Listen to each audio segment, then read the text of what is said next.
So, Hi. thank you. So, we're very, very glad to have you, Christof. So, I'm sure you will say everything about yourself, and let's have a nice lecture. Thank you. Welcome everybody, and thank you for joining this lecture. There's a couple of people also online, so there's people, my students in Tilburg are also following, some of them. To those students, you know that I move within the classroom, so I might not always be in front of the camera, so I hope you can forgive me for that, but you will be able to see the PowerPoint the whole time. And so today we will be talking about a topic that lies close to my heart, international student mobility. I know you're all geography students. I'm not a geographer. I consider myself an interdisciplinary social scientist because I studied history, sociology. I studied afterwards migration studies. Then I did a PhD in sociology. I worked at the demography center with a lot of demographers, and now I'm back to sociology. And everywhere I pick up a lot of things, and I also very often work together with geographers, so I do have a little bit knowledge of the field of human geography and all kinds of theories, etc. As well. But so my general work is always on international migration, but I do have a very specific interest in international student mobility, which started in 2008 already. And at the time, when I started to work on international student mobility, nobody was interested in it. That was basically the thing. 15 years ago, migration scholars, they thought international students were not a valid research subject. There were about 4 or 5 people. One of them was yesterday here, Manuel Otero. Just a couple of people who were working on the topic. But for the rest, if we would go to this big migration conference, we would be put in back rooms together with the people who worked on retired migrants, like a very marginal group of people. Whereas over the past 15 years, this really rapidly evolved. And now, international student mobility is one of the most prominent topics in migration studies and many different disciplines. And so today I will give you an overview of general trends so that you understand a bit background what happened over the past 20 years. And then I will talk about particularly social inequalities and how they can explain the movement and experiences of international students, which is informed, of course, by my sociological background. So what do we talk about? These are the numbers that you would very often see, meaning that people would always say, well, why is international student mobility important? Because we do have a massive number of students that move internationally. If you look at how many people moved in 1975, 0.8 million, until 2012 that was 4.5 million, and by 2025 it's projected that 8 million students would be studying internationally. Then you see like, wow, this is like massive, right?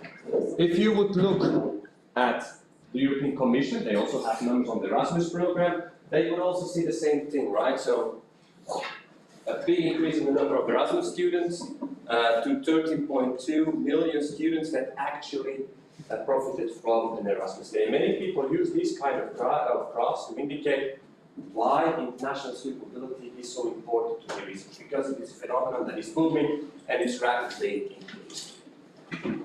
But now I have a question for you to wake you up if you don't have a lecture yet, or maybe get a little bit started. Do you think we can use these numbers to really grasp the magnitude of international student mobility, or do we need something else to really kind of capture the growth of international student mobility? You are geographers, so you might be experienced already with statistics. What else do we need if we want to truly capture whether there is growth or not?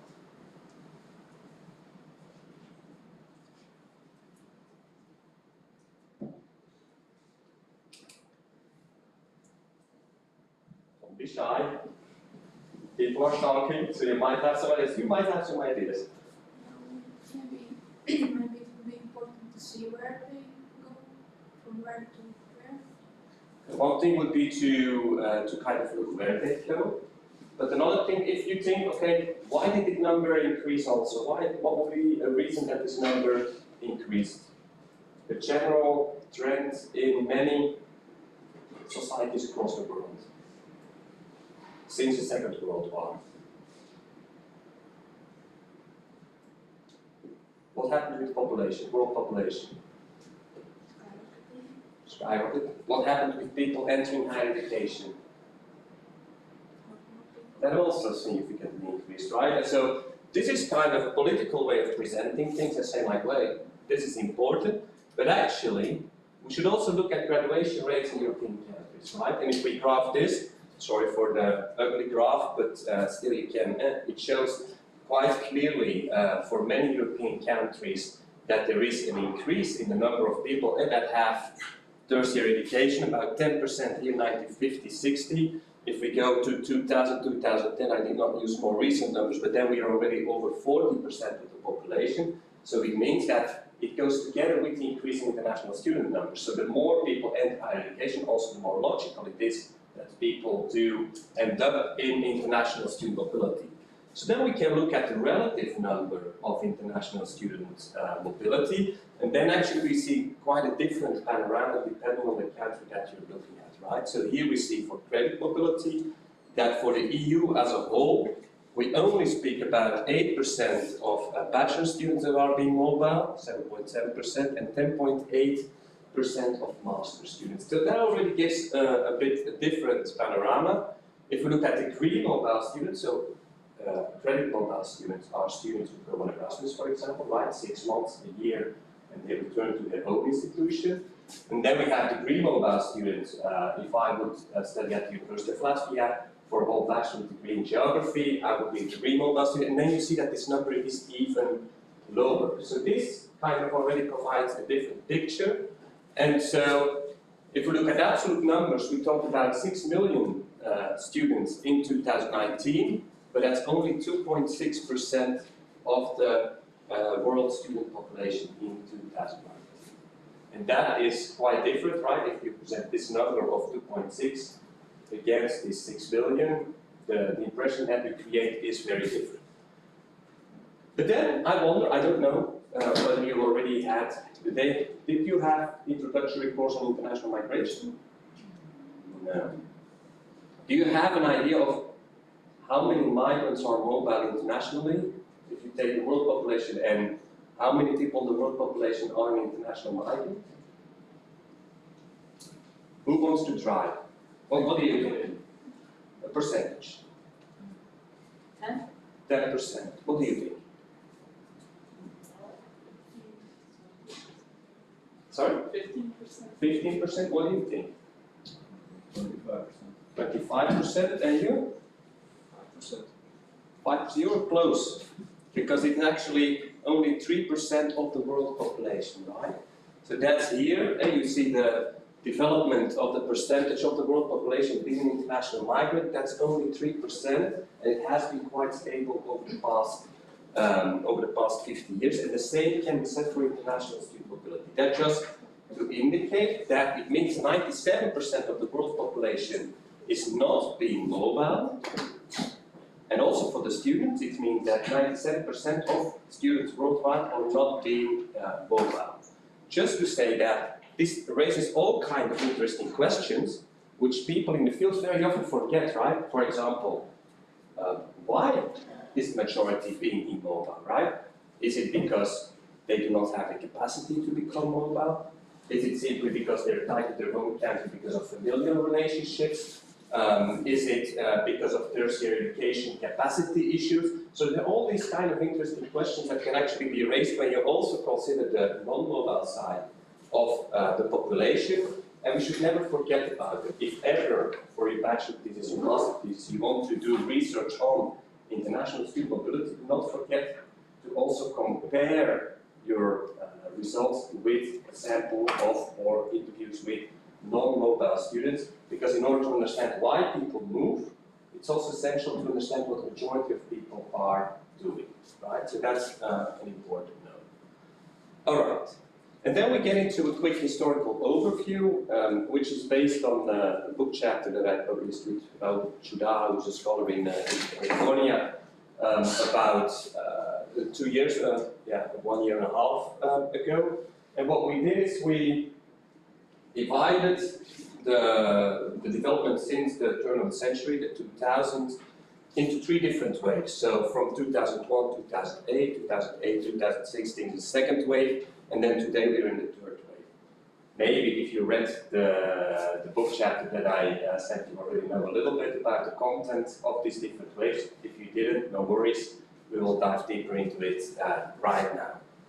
So the first wave was a wave whereby international students were primarily going to Anglo-Saxon countries. So you had before 2001, students would go to the United States, the United Kingdom, Australia as the main destination countries, because people would like to have this kind of English education, and also these countries were quite good at attracting people because of the reputation of their institutions.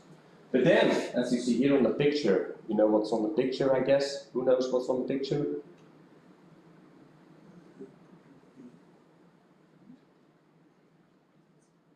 Guess what? 2001, what happened in 2001?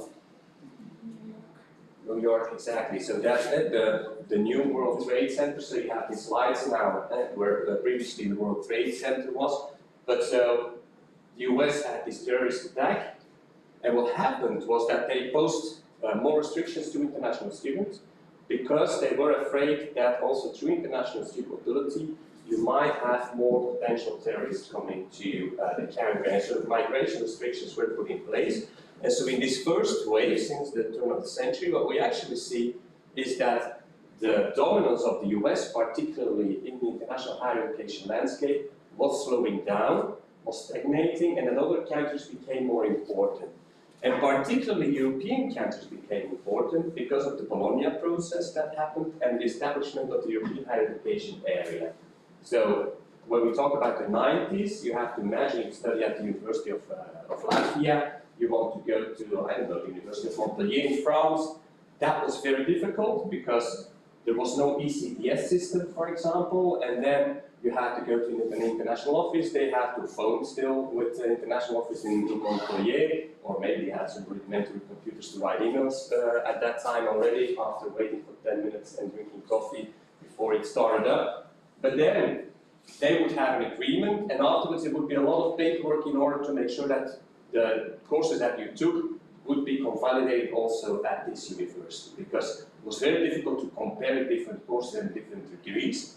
But from the 2000 onwards, from 1999 actually, Europe put a lot of effort in creating this ECTS system, in creating this European higher education area, which made student mobility much more easy, right? Because now we can move to any university. You could move to the University of Barcelona, for example, and then you just say, well, I did a 6 ECTS course, and here they would say, okay, that's a 6 ECTS course, right? So that made things much more easier for many students, way less barriers, and you see that European countries became more important. So you see Germany, France, for example, Spain, Belgium, the Netherlands became already more important countries on a global scale.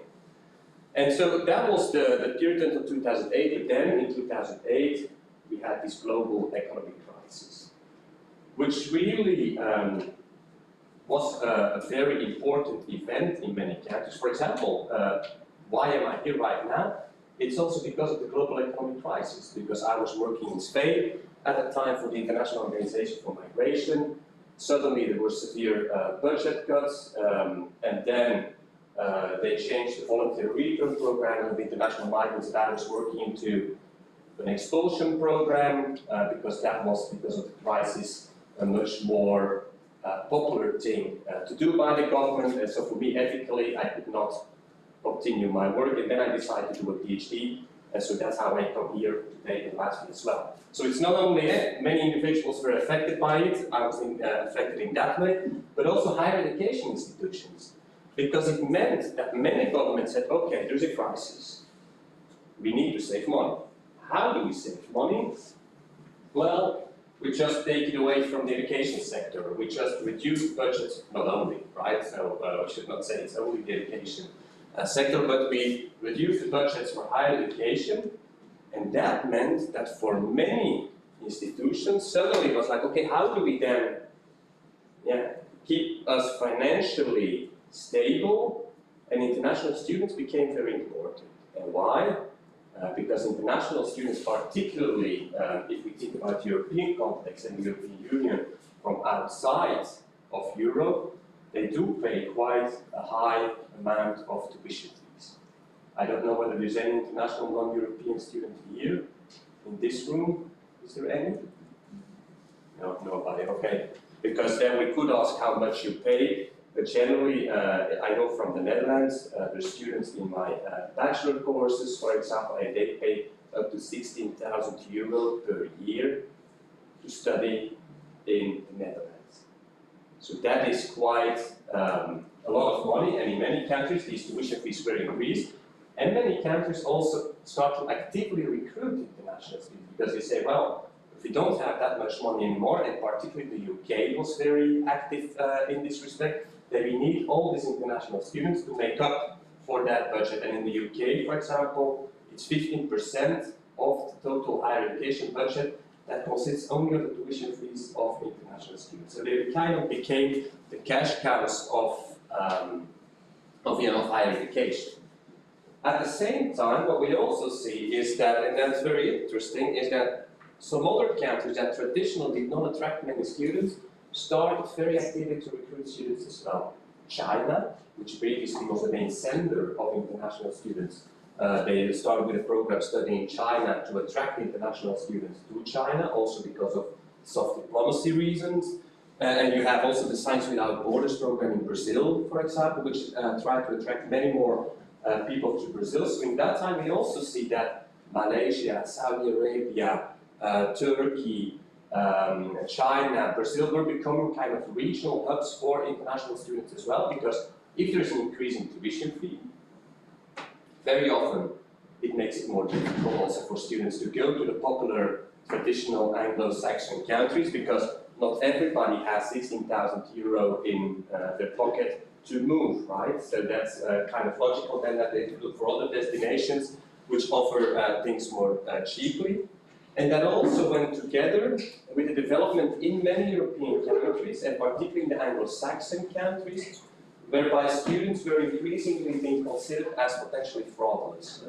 And so we see in this period that there's more a hard stance on international migration in general, and governments, they feared that international that many migrants would use the international student visa to become an irregular migrant working, for example, in the kitchen of a Chinese restaurant, for example, just to invent something. And that meant that particularly in Anglo-Saxon countries, there were many more restrictions on the student visa, which made it much more difficult for students to go to the UK, for example. And you also saw that in the Anglo-Saxon world, there was an increase reports of racist attacks against international students, particularly then from India, for example, Pakistan, because of this increasingly restrictive stance on international migration, on international migrants in society, and that of course also led to less people, because you have social networks informing people in the country of origin, being interested to move to these countries. And then you also saw European countries, again, because of this increased interest in tuition fees, they were becoming much more active in terms of ways. If students are not willing anymore to move to the UK, then there is a kind of opportunity here for us to attract more students, to have more tuition fees and to have more financial revenue. And for example, in the Netherlands, they very quickly start with all kinds of English taught programs. For example, at my university, I only teach in English because we do have so many English programs, and I think it's almost half of them might be almost in English, and then half of them in Dutch, and that's something that really starts to occur in that period. So in that period, for example, in the Netherlands, you saw a 200% increase. So the US, Australia, the United Kingdom, traditionally the main destination countries were kind of going down, and European countries were becoming much more popular because they saw the gap in the market and start to actively recruit also in English programs. And that trend kind of continued in the third wave, because then we had two major events. What did we have in 2016? What do we see on the pictures? Anybody?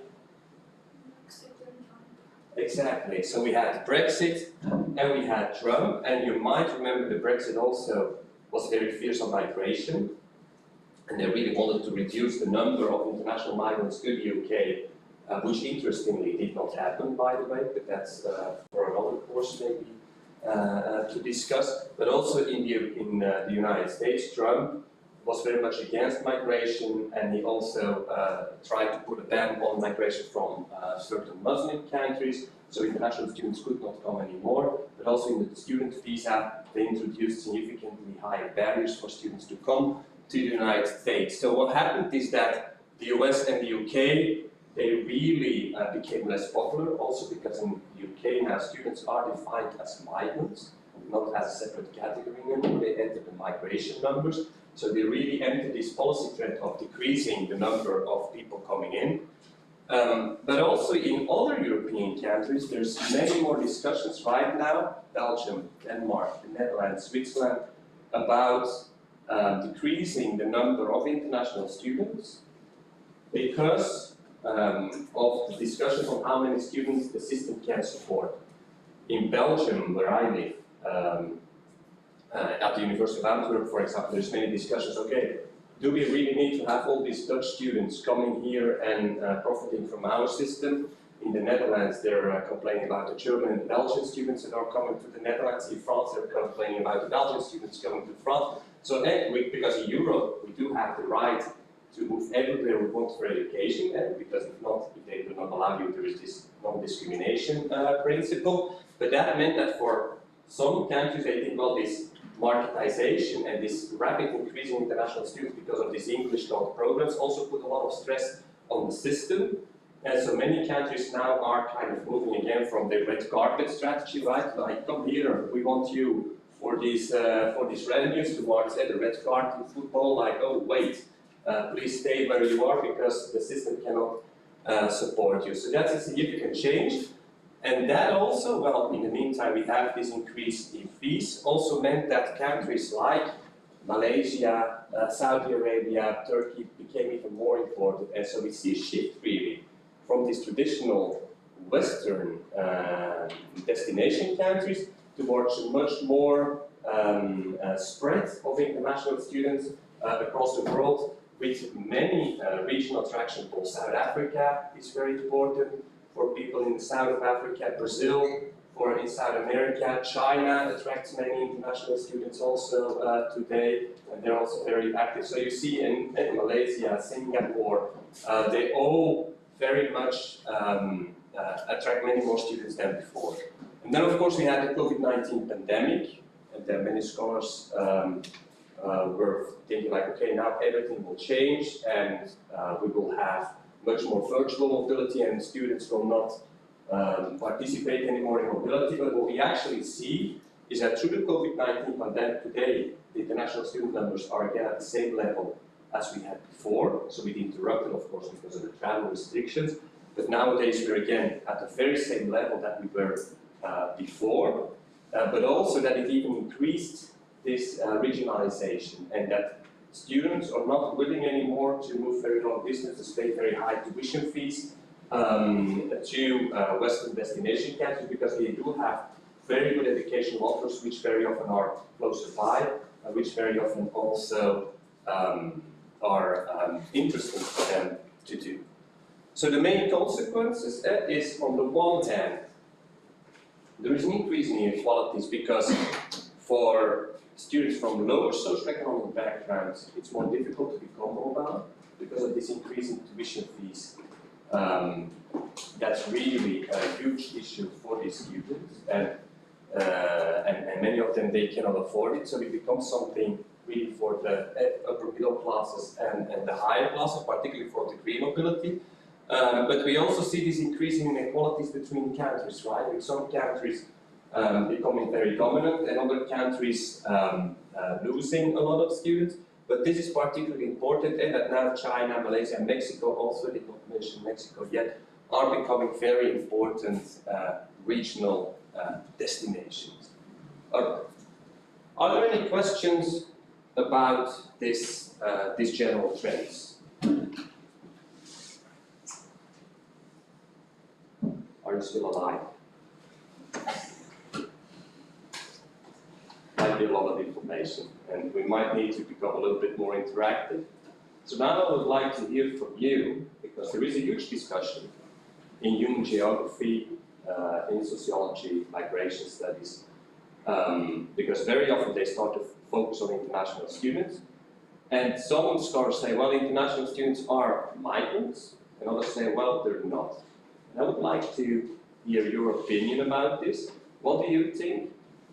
Not just like your opinion, but if you think conceptually about international students, can we consider them as migrants?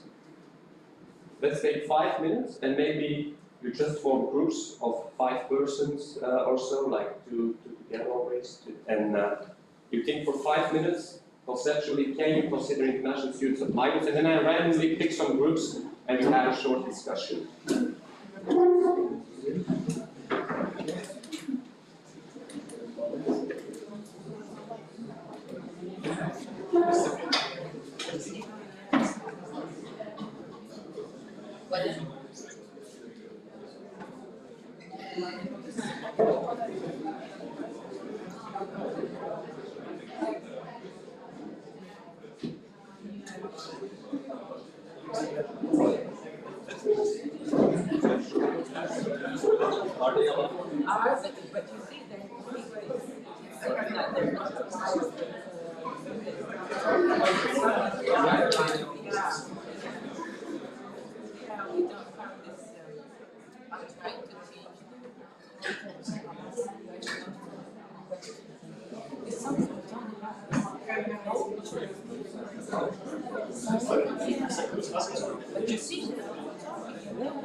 Also, we were able to understand that they are working on this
So let's see, if we start with Becky, can you maybe, what were your main thoughts about international students? Are they migrants or not?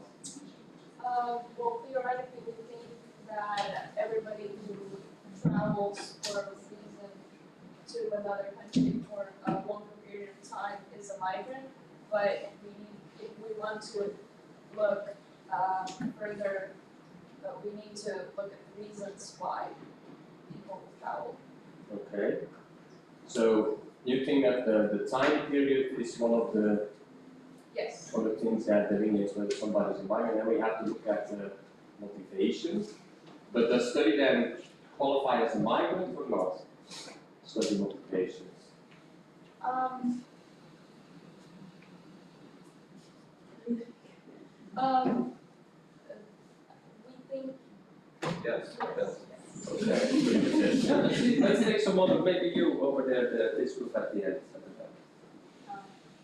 We, as one of the kind of evaluation points, if they contribute to economy, so if they work, they kind of are more indulged in this life, in the country, working, that contributes to the economy. So maybe that could be one criteria to. Okay, so contributions to the economy, but do only people who work make a contribution to the economy? Are there ways that the international students might also contribute to the economy without working? Stuff in the country, food, for example, transportation, all those things. Exactly, they do also spend, right? They're consumers, so they rent probably places, they do pay tuition fees very often, so in that sense they also contribute economically. So there's many respects in which international students also invest in the country. Let's go here, maybe this group over there. What were your main thoughts?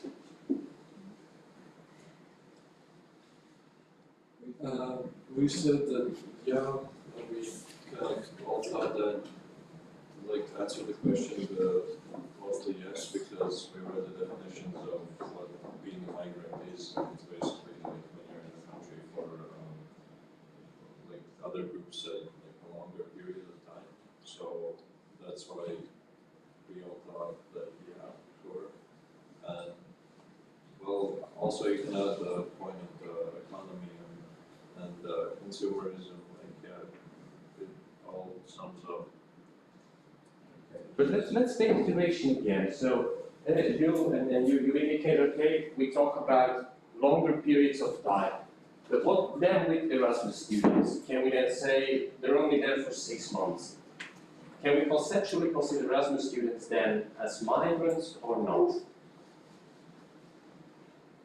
No. No. Okay, why not? Because they're European citizens. Okay, but then the counter argument is that even European cities, like for example, I moved to the Netherlands, and then I'm considered to be an international migrant, also as a Belgian citizen in the Netherlands. Right, so the citizenship is not really a criterion here, I think. Maybe then we can look at the Erasmus students, it's more a fixed time, so it's a contract where there's a specific amount of time they spend there. But when, for example, it would be a master's student who comes to another country, they are there for the studies, but they might stay longer than that. Okay, but here we could say, if you look at the literature in human geography, then human geographers, they talk about international migrants also when they talk about seasonal workers. I don't know how it is here. Do you have any fields where you have seasonal workers from Estonia or Lithuania maybe coming to harvest stuff? Well, in Germany it's the strawberry fields where Polish people come. For example, in the UK it's the Eastern European migrants who come for a couple of months also during harvest time, and they consider to be migrants. And they're also shortly there, right? Another counter argument would be human geographers also very often focus on pensioners. There's this group of people like Russell King who focus on retirement migrants, people from the UK, for example, who are retired and then go for 6 months a year to the Costa del Sol the playa of Benidorm, enjoy the good life during winter, and then return to UK for half a year. They're also conceptually to be considered migrants, right? So I think if we conceptually think about international migrants as human geographers, anthropologists, sociologists, so let's say more broadly social scientists, we should think about their experiences and decisions rather than to go for classical policy definitions in terms of duration, for example, right? And if you think about both Erasmus students and the Greenwald students, of course their experience will be very different because they have different duration in the country of destination, but they all make a decision to leave. They all have the journey to travel to the destination country. They all have to go through an adaptation process and an insertion process in the society of destination. So very often people think about Erasmus as something very frictionless, right? Very easy mobility. But these students also have to find housing. These students also have to get around in the University of Latvia. They also have to re-establish a social network. So in that sense, they all undergo migration-related dynamics. And so from that conceptual viewpoint, my personal conviction is that we can quite safely say that conceptually we can consider international students also as migrants because they do undergo the same migration-related dynamics as many other migrant groups who are considered as such, right? These pensioners, these cross-border workers, they are considered that way. And one other important element I would say conceptually to consider whether they are a migrant is the fact that you have backpackers. Maybe some of you already did some backpacking in Southeastern Asia. Then you don't consider yourself a migrant probably, right? Because what happens is you go to a hostel or a camping or you stay at an Airbnb or with people that you met elsewhere for a couple of days, maybe a week, maybe 1 week and a half, 2 weeks, and then you move onwards. But you generally do not try to find or to create a home.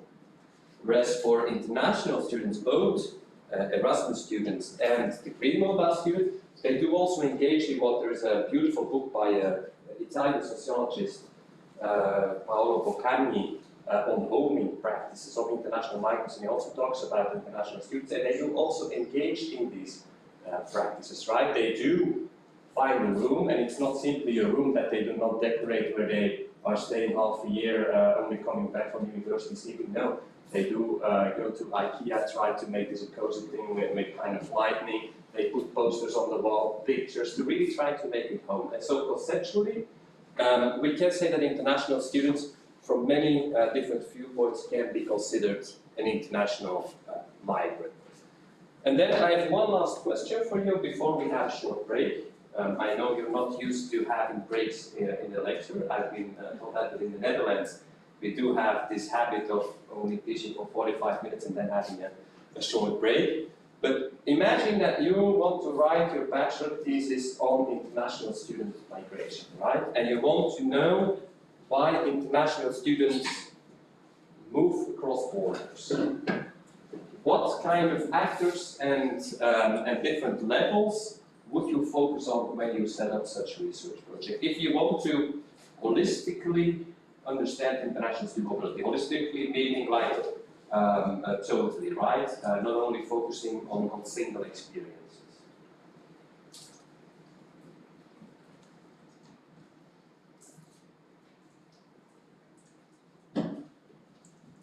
Yes. The relative quality of education between the sending country and the receiving country. Exactly. So at the macro level, there's a macro level dynamic always at play, where we can look at many different inequalities that do exist between two countries. That's one layer that we can really look at. Very good answer. And that's also many geographers did that already. We'll talk about that later. What other layers and actors can we focus upon? How easy it is to study somewhere else. Then we talk about regulations. Okay, that's also a macro level dynamic, indeed, regulations. That's a policy aspect.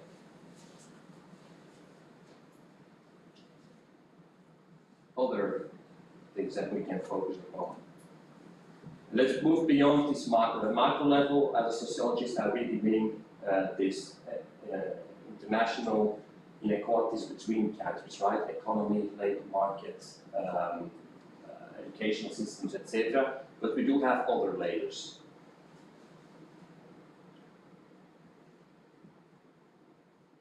What kind of data would you use?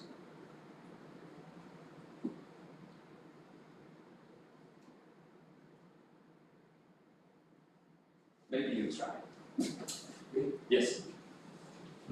I guess like traveling data, seeing where people fly mostly.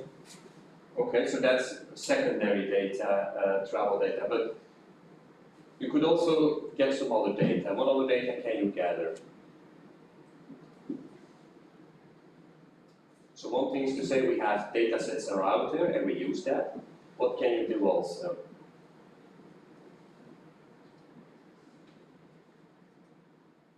Did you already have courses on research methods? You probably did, right? More or less. More or less, okay. That's good. But what do you think? Yes. Oh, okay. Yeah, I don't know any names, sorry.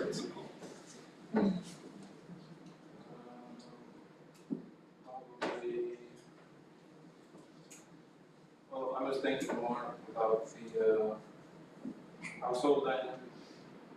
Household dynamics, very interesting.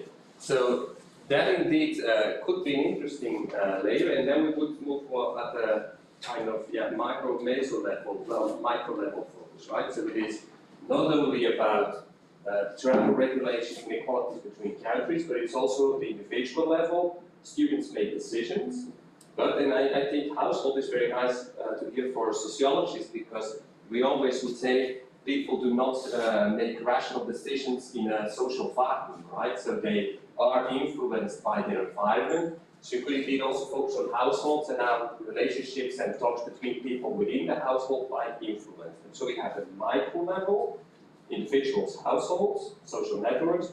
We have the macro level, inequalities between countries. And then there in between, we can also focus on the meso level. Meso level meaning institutions. Remember, when I talked about the second wave with these higher education institutions trying to convince students to come to their institutions, they do engage significantly in marketing also. They go to these educational fairs and they say the University of Nottingham is the best, please come to us. Or the University of Tilburg is the best place if you want to study psychology anywhere in Europe. So that's another layer that we can also add. And so after the break, we will focus on these three different layers, and I will explain you what different scientists tell us about dynamics at the micro, the meso, and the macro level. You could also have looked at the title and then you would have found the answer. But so let's take a break of 10 minutes. Yes, we'll have a break, but we'll have a special break today. So I hope you will not get used. You know, I give you cookies sometimes, but this will not be on regular basis. So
Please come back or yeah?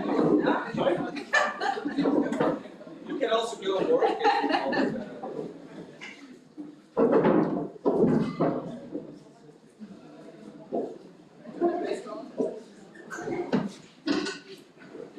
And please take some food with you. I don't mind if you. Oh, I see he's hungry. Like students are always student life. I would do the same.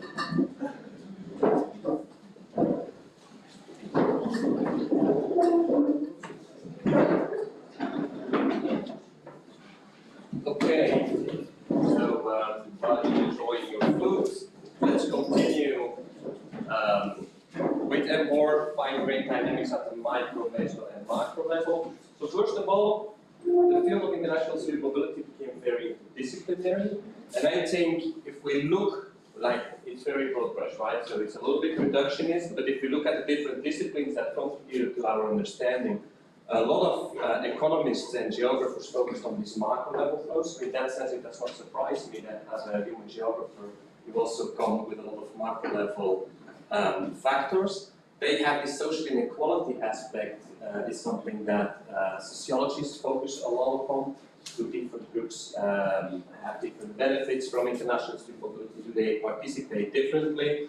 And then these individual motivations is something educational studies, geography, and linguistics focus a lot upon. And then next to this you have the field of psychology, but they stand kind of in isolation with all the rest because they very focus on the personality characteristics of those who move without really looking at this other context, which human geographers, sociologists find much more important.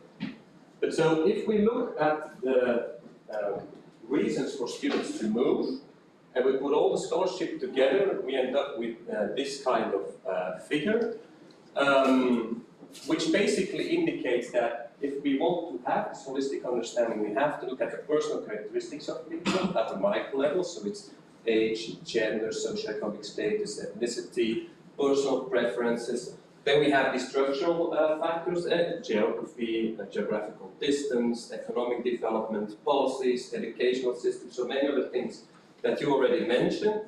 And then at the meso level we have what maybe you already heard about Everett Lee. My students in Tilburg, they should know who Everett Lee is. He was a sociologist at the University of Pennsylvania, and he wrote a theoretical piece published in Demography in like 50 years ago, where he formulated an adaptation of the push-pull model. I don't know whether you've ever heard about the push-pull model, but the push-pull model very simply says, well, if we consider the migration of people, on the one hand, there's factors that push people out of the country of origin. Let's say, I don't like the weather in Belgium because it's all time raining. A pull factor would be, well, I would like to move to Spain because the weather there is better, right? But if that would be the case that this push factors happens for everybody, then everybody should move from Belgium to Spain. That's not happening, so he also postulated that there's always intervening obstacles and facilitators, like at the cost of moving social networks, recruitment agencies, and this all play together also in the dynamics of international student mobility. And when we look at the micro level, I think it is very relevant, particularly if we think about social inequalities, to use Bourdieu. Did you ever hear about Bourdieu? Do you know who Pierre Bourdieu is? I kind of expected this because it's your human geographers, he's a very famous sociologist, and he basically formulated in the 80s a theory whereby he indicated that if we want to understand why people engage or make certain decisions, we have to look at their economic capital, meaning the financial resources that people have. We have to look at their social capital, so the friends that you have, your family connections. And we have to look at the cultural capital, which is something that you get through your education, to your family. And all the interplay between these three different capitals will make some people make certain decisions and others will make other decisions. Because he indicates that these three things come together in people's habitus, which is a kind of difficult word to simply indicate the predispositions people have towards certain behavior. And it just what it indicates is that you have your whole education, think about your own education. Your family has a certain family economical background, right? Maybe you come from a very rich family, which means that you have all kinds of opportunities to go to Bali for every holiday, or you come from a rather poor family, which means that you go to Baltic Sea every holiday, because that financial capital will restrict your experiences, right? You cannot make the same experiences. The same with the social capital. Imagine that your parents do have a lot of connections in the business world. Then after studying human geography, you might also end up in the business world through these relationships, right? Whereas if your family is not having that kind of connections, or yourself, then the likelihood of you ending up in a certain area is very different, right? And the same with cultural capital, depending on what kind of school you attended, depending on what kind of ideas your family has about how you should behave, for example, the way that you were raised, that will also guide you in your decision-making processes, right? And this all comes together in your habitus, which is your predisposition to do certain things. And so for students, we can also say, international students, that it is this habitus really, and these different forms of capital that do influence the decisions that they make, either to move or not to move, but also what kind of experiences that they have. Take into account again the Bali and the Baltic Sea experience.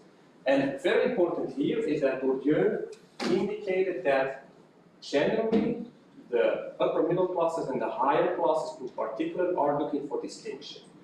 Which means that if you come from a higher socioeconomic background, you're generally not willing to become low socioeconomic background later in your life. In order to make sure that you maintain your position or you move up, also when you try to move up the social ladder, you have to distinguish yourself from others, right? And that also happens in the higher education context and international student mobility. And I use here to illustrate this a paper which was published by Nikolai Netz in 2016, which is very nice, which focuses on the German case. And what they're postulating is basically the following. You study human geography at the University of London. Remember the graph that I showed at the beginning with the graduation rates, right? Where it was about 10% in the 1950s, went up to 40s about 2010. That means that if you were studying human geography here in the 50s, maybe there was, I don't know how many, but maybe there were 20 students with a degree in human geography, and then you would go on the labor market and people would say, of course, like, yeah, wow, somebody with a degree in human geography, very nice, we hire you. But now, maybe there's 100 students per year that graduate with a degree of human geography, and so employers have this increased pool of graduates, which makes the competition between all of you afterwards in the labor market much bigger, because the likelihood of being hired is lower, and it also means that the value of your degree decreases in a certain sense, right? Previously, you would go to university, you're one of these 10% with a university degree, so that's a huge advantage on the labor market, but now everybody has a higher education degree, so employers would not say, oh wow, you studied at the University of Latvia, it's just becoming something normal.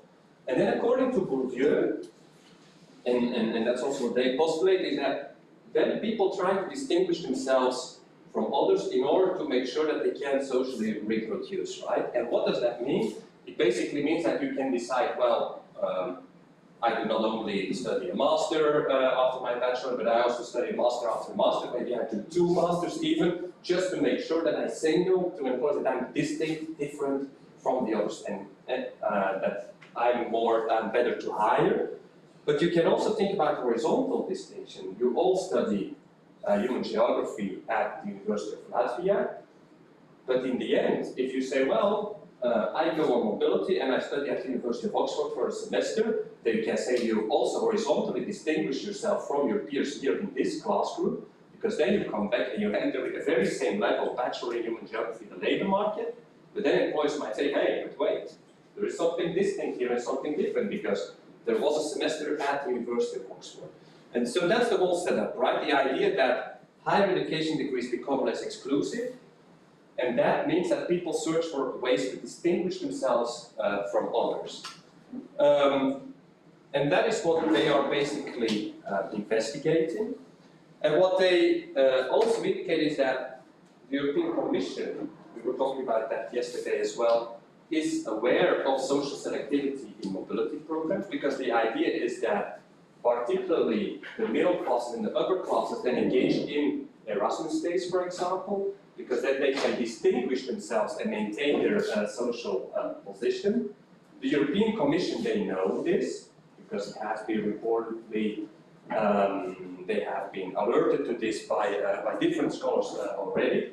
And so you see that many countries do have these top-up grants and these kind of incentives trying to engage more students from low socioeconomic backgrounds to participate in mobility, right? So what you would expect, if these policy measures do really work, is that the social gradient, social inequality goes down, and that you have more people from economic lower classes also participating. But the interesting thing here is that you can see if this bar is above 0, it means that the people from the upper middle classes and higher classes are more likely to move abroad compared to the lower class backgrounds. And you see from 1991 up until today, we actually see an increase. Actually, it's up until 2003, and then it remains rather stable, meaning that actually we do have a lot of social inequalities, and that people from the higher socioeconomic backgrounds are much more likely to participate in international mobility. So we see the social gradient at the micro level.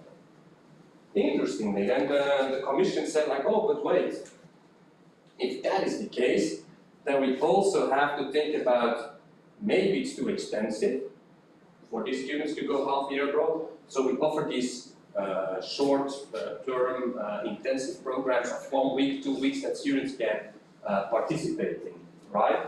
But then the question is, okay, what do we then see? And what they here did is to look at the duration that people go abroad, and also here you see a very high difference, namely that people from a higher socioeconomic background are more likely to go for these longer periods abroad. And then the question is also, okay, if you think about what you gain going abroad, and if you are longer abroad, whether you have more gains, then it would also increase social inequality in the end, because they engage in different experiences.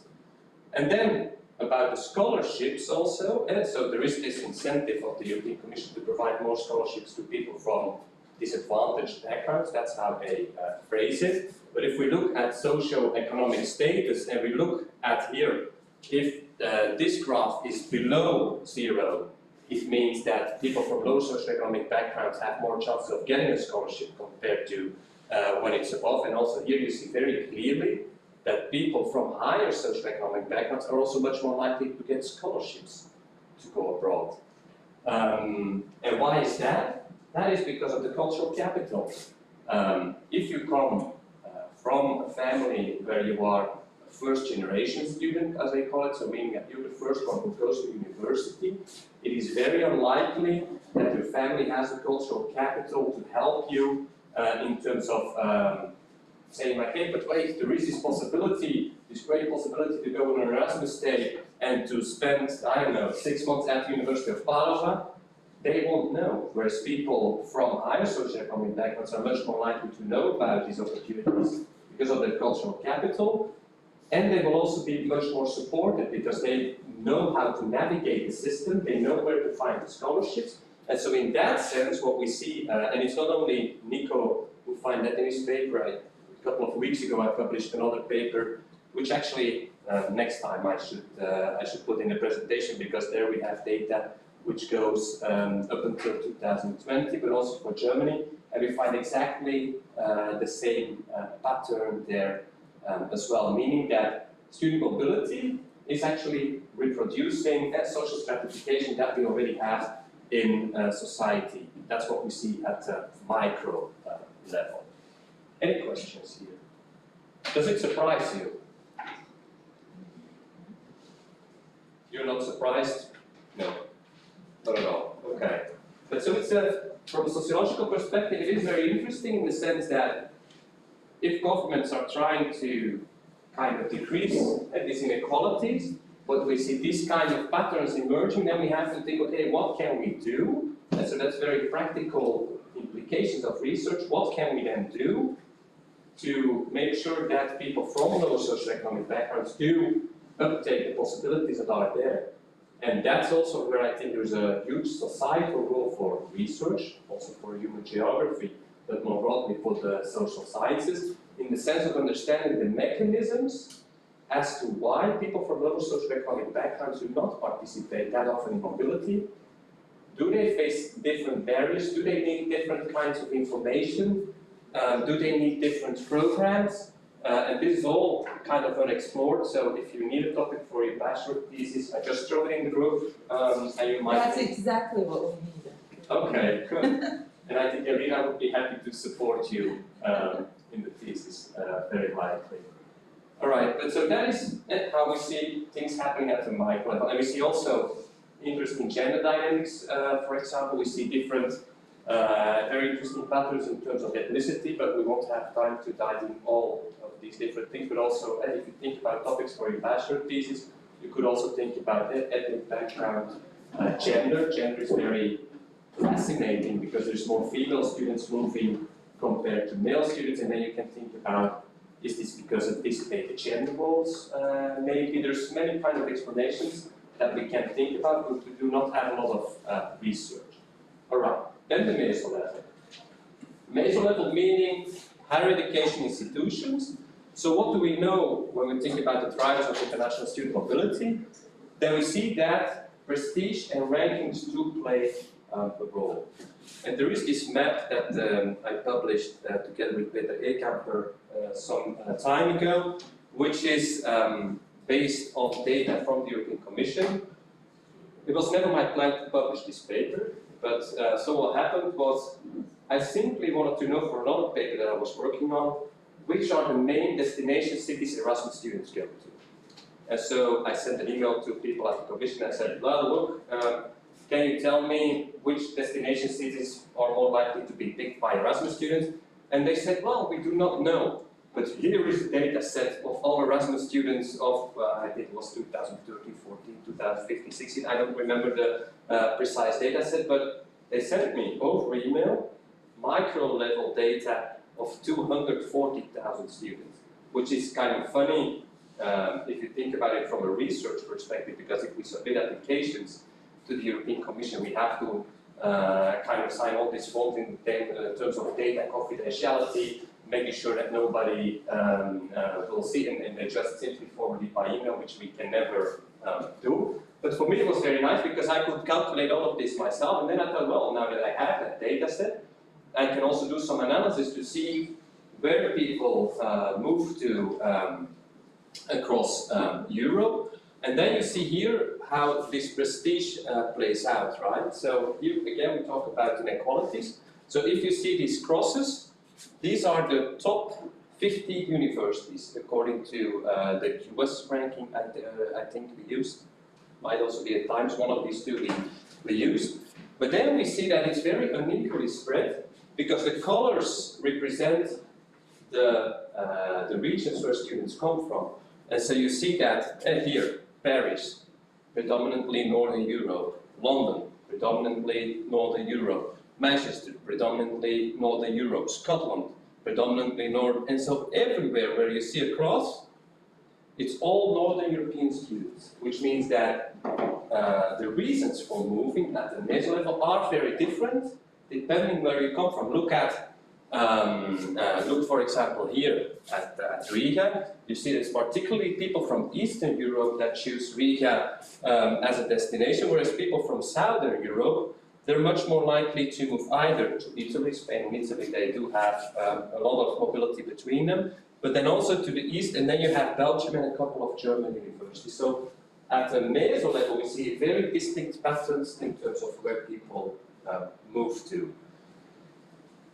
But so what we also see is that this really also works through social class at the micro level, meaning that people with a lower socioeconomic background also have far fewer opportunities to be admitted into these higher ranked top universities across Europe. So also here we see the social reproduction coming back. Then also we have this marketization of international student mobility, so that's a repetition of the beginning. So with many higher education institutions promoting themselves, which really drives these flows. A good example of this is that since we have, I think, 2005 onwards, and many higher education institutions talk about these revenues of international students, and they were also thinking like, okay, wait, how can we increase our revenue if everything becomes more expensive in terms of tuition fees? They do notice, well, maybe students are less likely to come. So we set up branch campuses. Maybe you already heard about this, but that's also a way to market your higher education institution, which simply means that, for example, now the University of Nottingham has a branch campus in Malaysia, University of Groningen in the Netherlands had one in Hantai, Kent University had one in South Korea. And it basically is the University of Nottingham in Malaysia, for example, and then students from the region who are financially not capable to travel to the UK, they simply travel, they stay in the city where they are, or they travel to a large city nearby, they enroll, they pay the same tuition fees as if they would come to Europe, but their living costs are of course different. And then they fly in faculty to provide them with similar programs, and they get a degree of the University of Nottingham in Malaysia. So also here, I think if you're looking for subjects, I'm really intrigued by this, and I don't know the answer yet, but I think this might also lead again to a reproduction of social inequalities, in the sense that it would be interesting if somebody investigates what is the value of a degree of the University of Nottingham in Malaysia compared to a degree of the University of Nottingham, right? And then so you have international students, also international students who stay local but enroll internationally, and who are having experiences, who pay the same tuition fees as cash cows of the higher education system. Do they also have new inequalities that are being created? An open question. I did not find any paper on that yet. And then there is a whole industry also today that drives this international student migration, right? Yesterday we were talking about study portals, for example. There's many other companies that ask students there for money, and then they match them to a certain study program. But so they also have a huge influence on the flows of students across the globe at the meso level. And then at the micro level, I include this graph, which is one of the most ugly graphs I ever produced in my life. This map, which was in my first year when I was working as a researcher, so it's a little bit amateuristic, sorry for that, but still it has some very interesting patterns that you can see over here. So first of all, what we see is that students are more likely to move short distances. Just similar like international migrants, students are not likely to move from, let's say, China to the Netherlands, or from Latvia to New Zealand. No, the likelihood of you moving internationally to Estonia or to Lithuania is much larger. So that's what you see over here, right? Denmark to Norway, Norway to Denmark, Denmark, Norway and Sweden, for example, Belgium and the Netherlands, Belgium, Germany, the Netherlands, Germany. So you see these patterns, and that's also in human geography. These gravity models always indicate, well, people are much more likely to move to places that are close to them. They also have historical relations that do play a major role, particularly colonial relations, in the sense that for students from former English colonies, it's much more likely to move to the UK. People from former French colonies move to France, so you still see that also playing out in different papers. And then, of course, you also have again the economic imperative, right, which is playing a role in higher education capacity.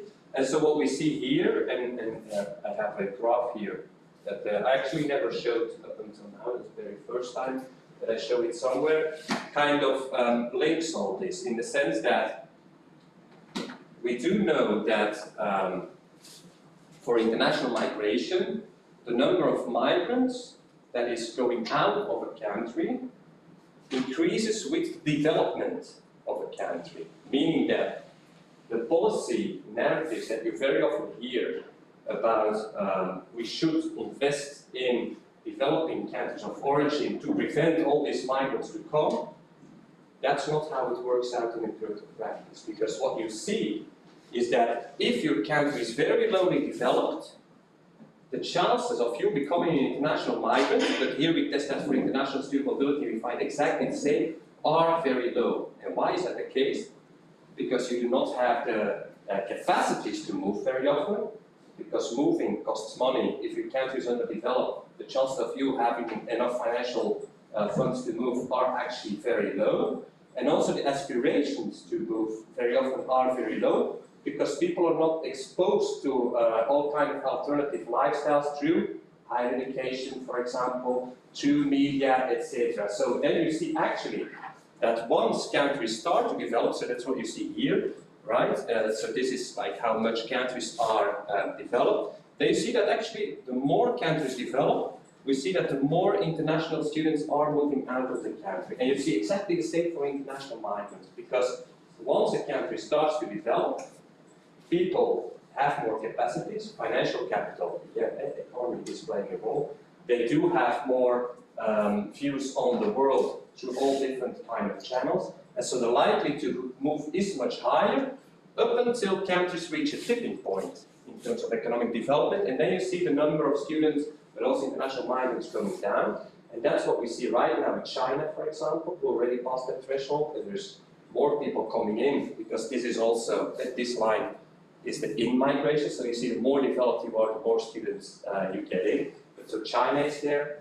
Turkey also passes that threshold right now, with many more students coming to Turkey rather than leaving. Saudi Arabia is also on track, and that's what we also see here happening at the macro level.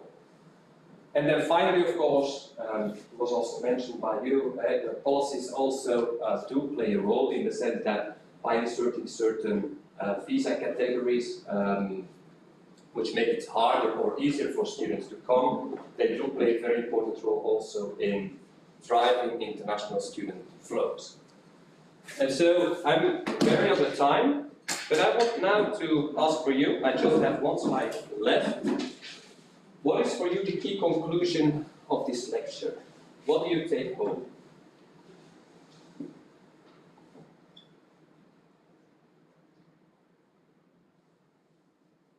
Refreshments.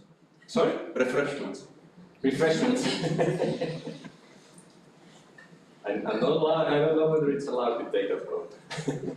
Yes? Well, for me, for example, student mobility is an intriguing topic, but it really draws my interest. So Okay. I would like to find out more. That's nice to hear. What's for you, Robert, the key takeaway? Well, in my case, that I come from the educational area, it's interesting to see the perspective of another area of knowledge, how geographers work in that topic that I also research. Anybody else who wants to? Did I give you the key takeaways that I think are important, which I would like you to remember afterwards? And on the one hand, it is that you really, if you think about international student mobility, that you think about something which is more complex and diverse than commonly expected. Very often people think about international students as well, because it's easy mobility. The students, they decide to move, they're very rational, right? So they weigh the pros and the contras, and they say, well, I study here in Latvia, but actually I have better opportunities in, I don't know, Oslo, so I just moved to Oslo. No, that's not the way it works. You have all these different dynamics, social inequalities, these rankings, these historical relations, this family context that all come together in these decisions. So it's much more complex than often assumed. And I also think that, well, for me as a structurationist sociologist, which is a difficult word to basically say, that I'm always interested in understanding how people's individual behavior is kind of influenced by contextual conditions. And I think that is really key if we want to understand mobility, decisions and experiences, that we can never only look at the individual and say, well, these people have these experiences without considering the context. We can never only consider the context and say, yeah, it's because of colonialism that we see these kind of things happening, because then you lose this individual perspective as well. I really think, and that's why I also think, sorry to say that here to human geographers, but that sociology is the queen of science, because we do as sociologists really focus on this interplay, right? To try to understand how individual behavior is structured in very specific context. But I do also think that human geography has a lot to contribute, because I also very often build further on the insights of human geographers. And so the important thing is really that these patterns and these trends on the macro level, which you very often see, okay, there is this increase. Remember the first graph that you showed, that actually there's a lot of things behind that, and that we also have to be very critical as well when people try to sell us something in terms of, yes, this is a massive increase. Well, when we look at it more critically, then we see all these kind of other things emerging. And that's it. Are there any questions? I would have a question. Yes. I think it's I think it's an institutional level question. Well, if you come back to us in 5 years, what's your expert recommendation? Because you mentioned yesterday, I think that in Netherlands there are no programs. They want to ban programs in English. So what do you think we as faculty, as geographers, we should do here? Should we go this path and have more courses, studies in English, or we should choose some other, I don't know, more innovative way of dealing with this? I think the most important thing is always to base your institutional decisions on evidence. And I think that very often is the problem, that institutions say, well, we want to attract more international students, without really doing some research as, okay, what kind of capacity do we have?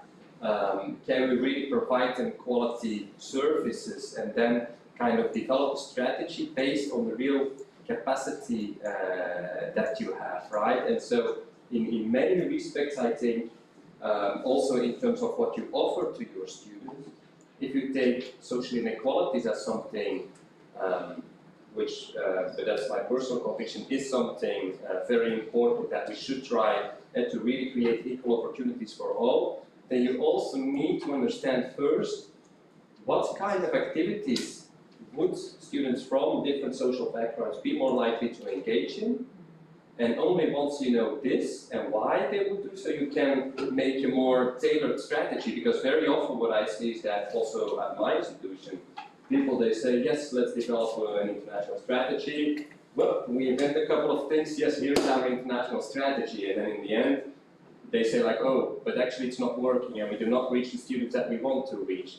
Or they do not even do an impact assessment, which is even worse, because then you don't even know whether you reach these students, and you just live on the assumption that this would happen. And for example, the University of Antwerp in Belgium, they asked me twice to do this kind of institutional analysis and survey. And then we found out that there, for people from disadvantaged backgrounds, summer schools were really a thing that they would be much more likely to engage in, international summer schools. And so they started to organize these at the university, and indeed they saw that increasingly these international competences were gained by students from lower socioeconomic backgrounds. So in that sense, I think it's really about grasping this. It's a lot of work. That's always a thing, grasping like what is happening really in reality, but then you can create evidence-based policies.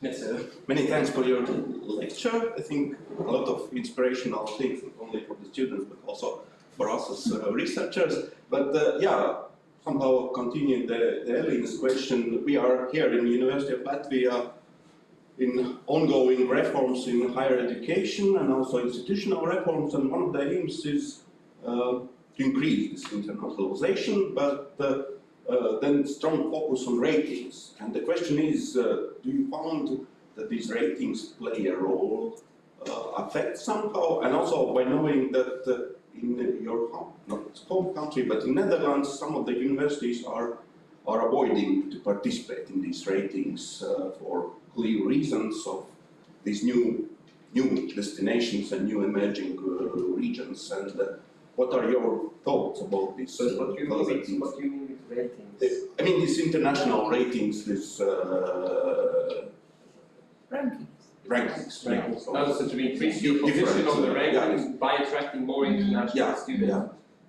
I think it does make sense to do that, but again, I think the most important thing is because we do from a lot of research know that at many higher education institutions, they have these ambitious targets and they want to have more international students because of this revenue, for example, in Western countries, but that they do not appropriately develop programs to really include these students. So the most important thing for me, I do understand that it's important, but if you do this, I would always think about the students themselves first, because what you want to offer them should be always educational quality.